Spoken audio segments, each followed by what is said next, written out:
এখন আছি আমরা দিনাজপুরের বিরল উপজেলার কালিয়াগঞ্জ। একটা ফরেস্ট আছে শালবনের, গজারি জঙ্গল, আমাদের গাজীপুরের মতোই জঙ্গলটা।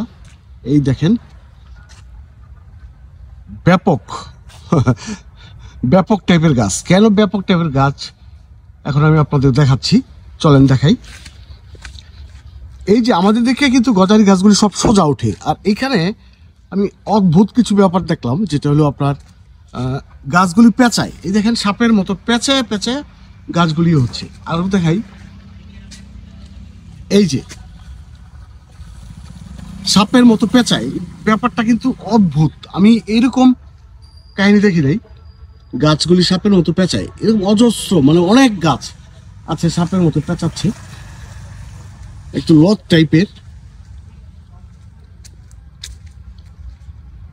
আর একটু দেখাই প্যাচ, মানে কেমন জানি আসলে আল্লাহ তাআলার কুদরত যে কত জায়গায় কত রকম, এখানে না আসলে আসলে বোঝা যায় না। এই যে প্যাচ গিট্টু মারছে, ওই দেখেন প্যাচ, এই যে প্যাচ, গাছগুলি প্যাচ। তো মানে আল্লাহ তাআলা আসলে এক এক জায়গায় এক একটা রকম ভাবে ওনার সিস্টেমকে সাজায় রাখছে। তো যাই হোক, এদিকে আসলে আপনারা ঘুরে যাবেন, ভালো লাগবে। Thank you.